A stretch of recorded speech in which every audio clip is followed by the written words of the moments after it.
advised.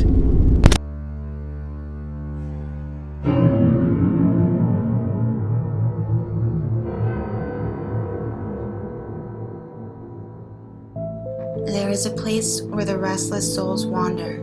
Burdened by the weight of their own sadness, they cannot enter heaven, and so they wait, trapped between our world and the next, endlessly searching for a way to rid themselves of their pain, in the hope that somehow, someday they will be reunited with their loved ones.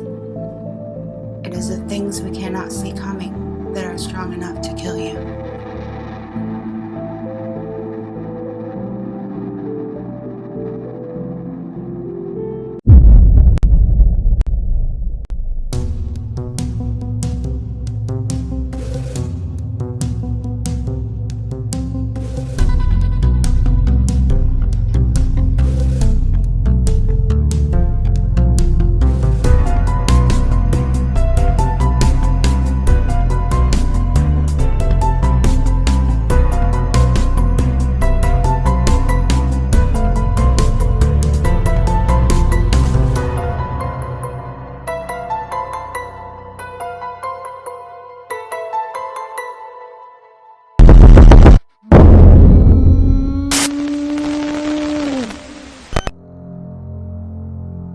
Christina Dana Hendrickson was born July 31st, 1955. At the young age of just 11 years old, her life was cut tragically short on an incurable form of leukemia. Christina died on April 23, 1967. Her ashes were brought to the church along with many of her personal belongings to be displayed in her memory. Her spirit is believed to haunt the grounds of the Rialto Historical Society Church and Museum. Why is her spirit still lingering? Does she still wander the building looking for her parents, her loved ones, her brother, who shortly after her death committed suicide? My name is Richard McInnes.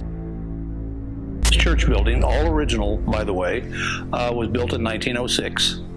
And it has been in use by the Christian congregation from 1906 until around 1964.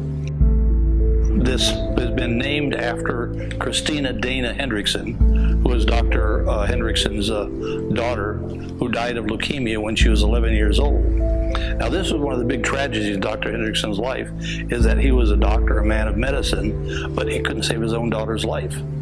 And that was one of the big tragedies. At the base of the stairs leading down to the basement, there's actually a display of Christina's artifacts and things there. And Dr. Hendrickson, when he was alive, would come here, rearrange the display, make sure it was in good shape. And she's the spirit that is the start of any ghost investigations in this building. Exactly the exact date of when this happened, I don't know, but there have been several things that have really started this thing off. One of them was a couple of policemen were sent here to investigate when the alarm went off in the building, and they looked in one of the back windows, and they saw a little girl looking back at them from a second floor window. They came in and checked the building out, and nobody was here. They believed that the girl looking back at them was Christina. There was a group of women that used to meet in the church, in the basement, playing cards. And they'd meet like on Wednesday afternoons, and they would play cards. And one of the women that met in the group was a Native American. And the women in her family were spirit women. She kept hearing a call for help coming from the double doors leading to where the stairs are, where Christina's artifacts are kept. And she kept getting this cry for help, cry for help. She couldn't understand what was going on, and it was very bothersome to her. But what happened is about, I'm going to say a week and a half, 2 weeks, fairly shortly after that, Christina's brother in Northern California committed suicide. And the belief is, people believe that Christina was recognizing her brother's plight and his despondency and so forth, and she was calling for help to get help to help her brother.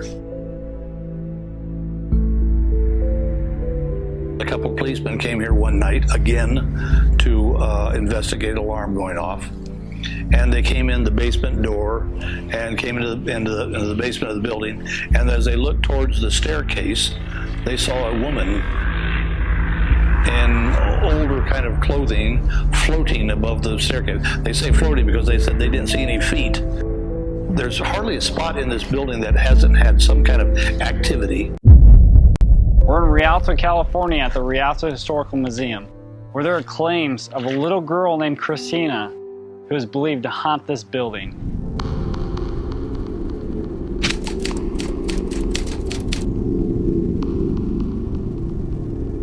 Jim Shields, investigator and skeptic with Gray Zone Paranormal, will be helping us conduct our investigation, starting with an EVP session in the bride's dressing room. We just acquired this new rare recorder. And the way it works is when you hear a voice, it starts not flashing, basically. See how it's flashing?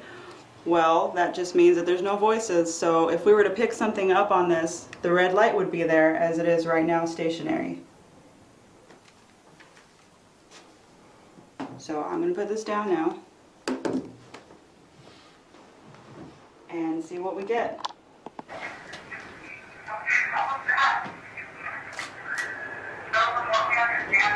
Who did that? You? You did that? What? You whistled? I haven't whistled that all night.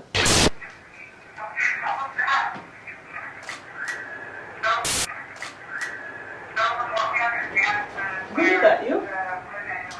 You did that? What? You whistled? I haven't whistled that all night.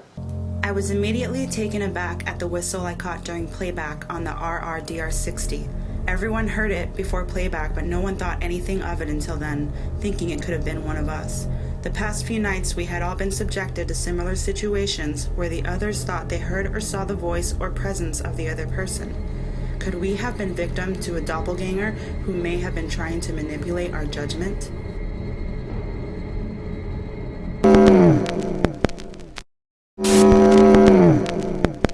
While Connor was setting up the second camera on the opposite side of the room, Jim and I were discussing how to get Christina's attention.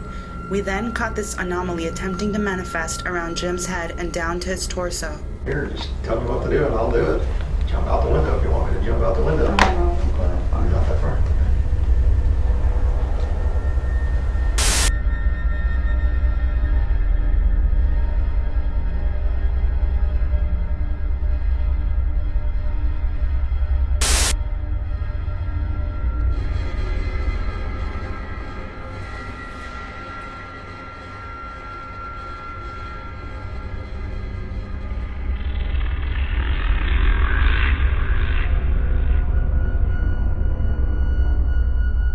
We decided to use a spirit box and EMF meter to try and make intelligent communication with Christina or any other spirit who may have wished to communicate. We are inside of the bride's room where it was said that they got dressed and ready for the wedding. We're just wondering if there are any women in here getting ready for a wedding. They might need some help or something.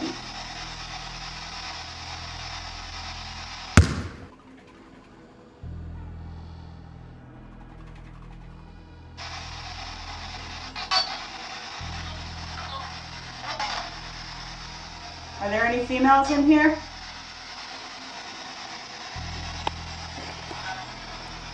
Did you hear that? Hello? No. I heard hello. Something. Can you tell me your name?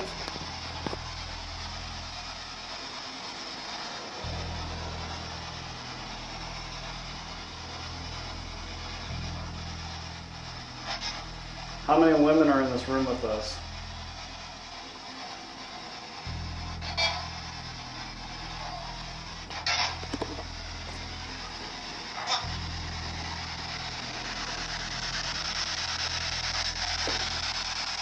Do you need help getting ready for the wedding?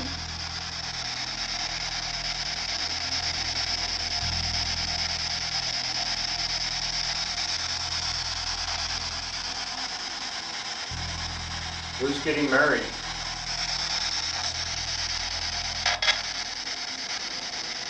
It's Stop flashing now. Oh my god, it's flash. If there's someone in here, make that flash. Oh man. Okay. Are you sitting in the chair?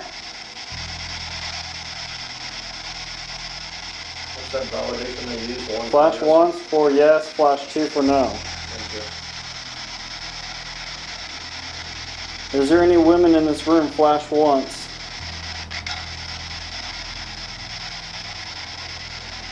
Are you upset that there are men in your room?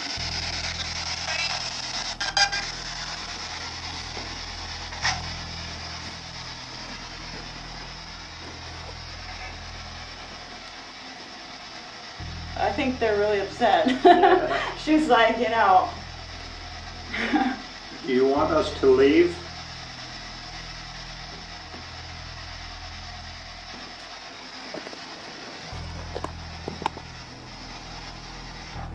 Three flashes. We didn't even say three flashes.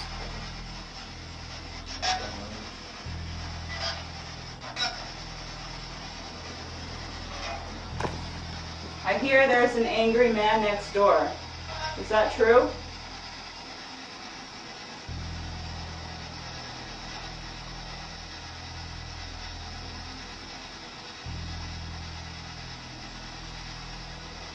Stop flashing it.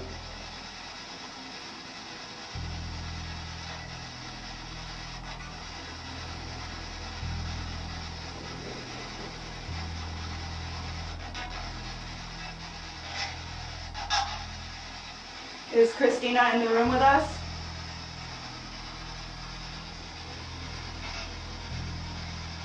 It just said no. It just flashed twice. Is Christina here at all? Yes. Wow. That's cool. That's Okay, cool. crazy. Is she up here with us on this floor? No? No.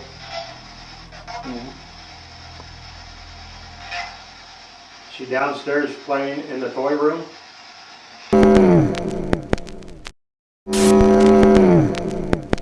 After the incredible responses and experiences we had in the bride's room, we decided to split up on our own floors. Julie and I decided to take the second floor church area where Christina was believed to spend a great deal of time, while Jim went to the children's playroom on the first floor where he will be conducting an EVP session. Okay, this is Jim. I'm in the playroom down here on the downstairs doing an EVP session. Hi, Christina, are you here?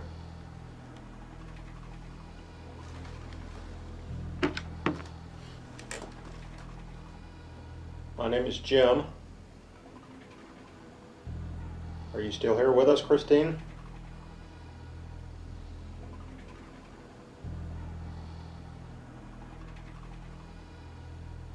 Those people upstairs are my friend. Have you talked to them tonight?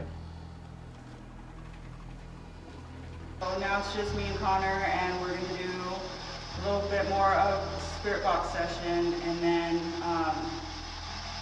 we're probably going to go down to the museum. We haven't even done that yet.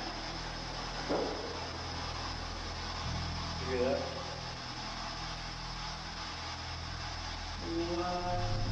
As I was explaining to the camera what we were going to do next, we heard a loud bang in the hallway next to us. Then after we caught this anomaly again, attempting to manifest and shoot into Connor. Here is the playback. The museum. We haven't even done that yet. You hear that?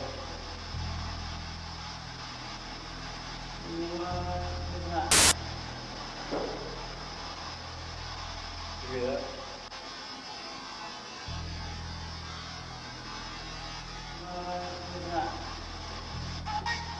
Turn this off. Turn it off. Hello? See the camera, check that out. Who's back there?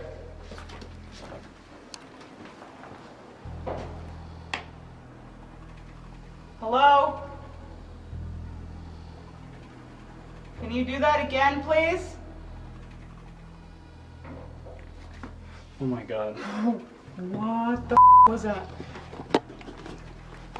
There's something on in this up here. Okay, you film down the hall because I'm not walking down there. And I will follow you.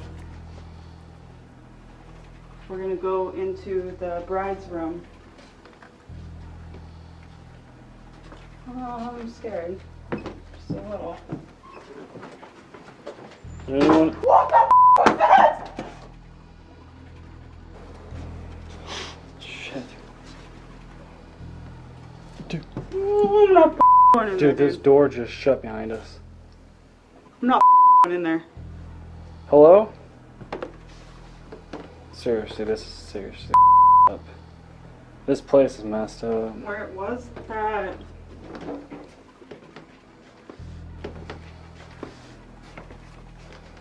Julie, we have to go in there. No. Do you hear that? Shut the fuck up, are you serious? Open the door. Open the door.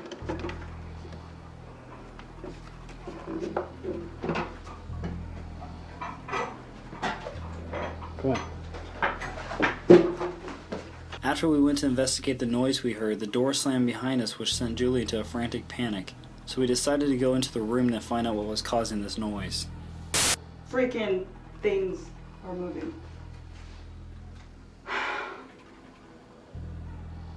Is there anyone in here?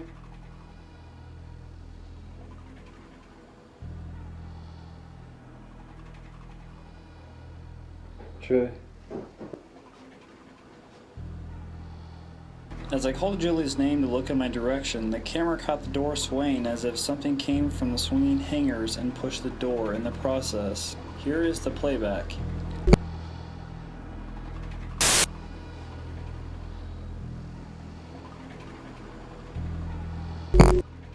Hey, I wanna go. Let's get out of here, seriously. You need to go downstairs where it's safe. Oh my god.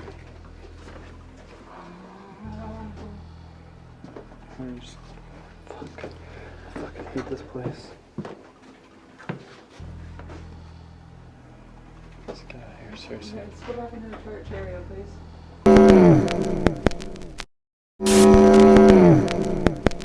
After the intensity of the events we had just experienced upstairs, Connor and I decided to go downstairs and find Jim and regroup, to continue the pursuit up in the church area and to find out if Christina could have been the spirit who may have been trying to seek our attention. We decided to use an average child's ball to attempt further communication. Always when I'm not around, see?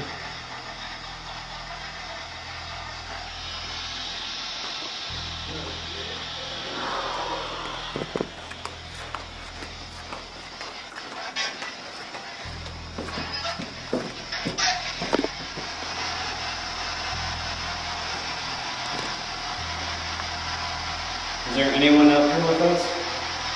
Want to play?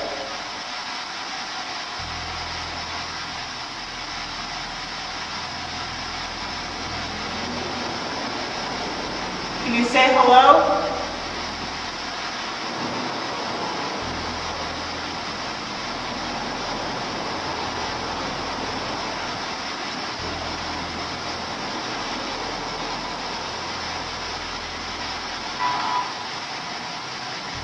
Can you say hi? Did you just say Connor? It was like, Just seriously. you didn't hear that? Can you say that again, please?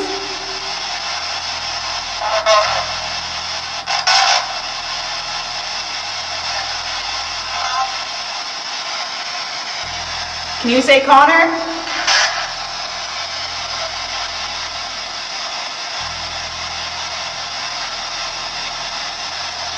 Can you say one of her names in here?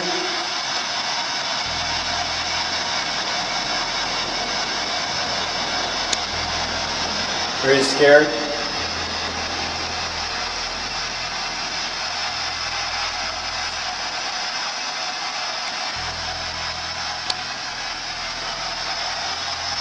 When did you die?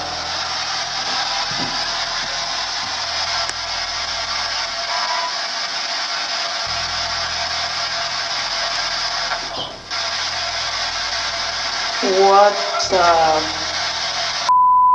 that? Somebody just walked by the doors.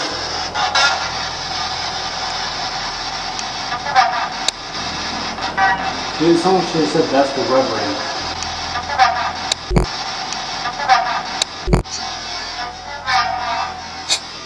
Are you here, Reverend? Seriously, baby. I said that's the Reverend.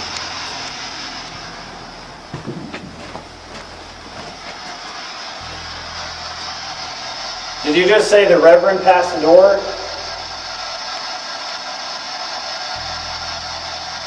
We just received an intelligent response from a woman saying that's the Reverend. We were clueless to what that meant until this happened. Hello?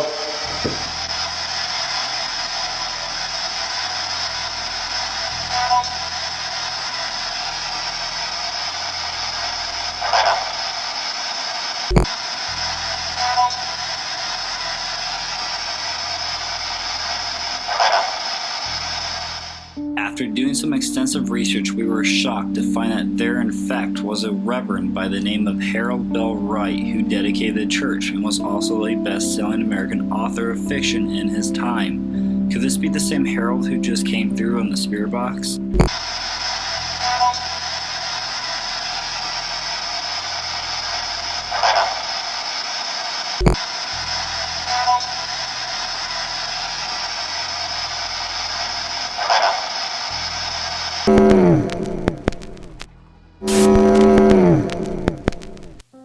After the groundbreaking response we had just received from who we believe may be the spirit of Reverend Harold Bell Wright and an unknown female spirit, it left us full of questions.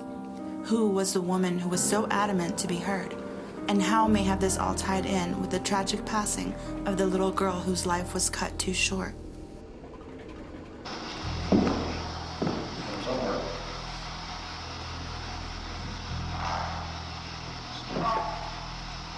What was that? I said go. So right now we're doing a spirit box session here in the church with Jim and Julie. Right behind me with that light is a motion sensor light. Anything that walks by, the light will go off.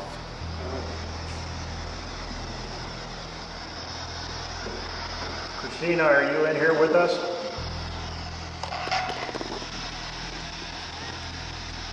I'd like to talk to you if you're here. I mean you no harm. You said what? I said I will not hurt you if you come talk to me. Do you want to play?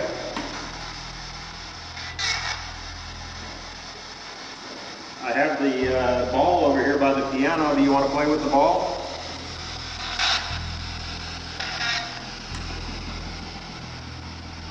You want me to go get the ball for you?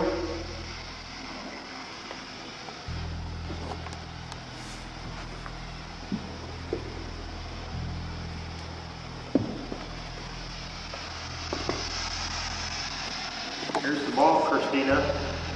Can you come get it? I'll set it right here for you.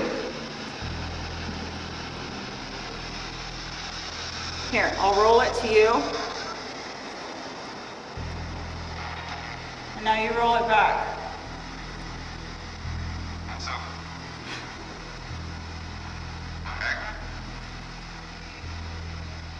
See that? She rolled it back. Okay, so Christina. If you're here, can you please roll the ball towards me just a little bit?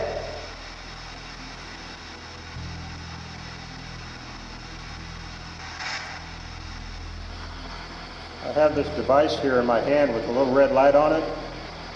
If you come talk to the red light, I'll be able to hear you.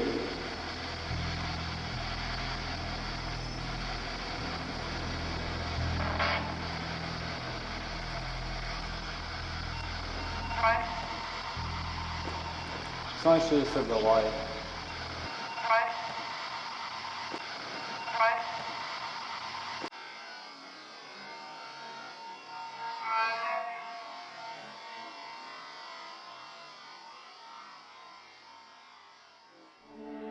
Life is a series of questions. Death is the same. Not for the ones who are ready. They embrace their fate. Move on with that question. For the rest of us, we linger. We don't move on after the ones we leave behind throw dirt on our coffins. We're still waiting. We find ourselves in an eternal nowhere. We look for our answers. Why it happened, why we died so suddenly, or so young. Which leaves us with the most important question. Do you accept what happened? Or do you refuse?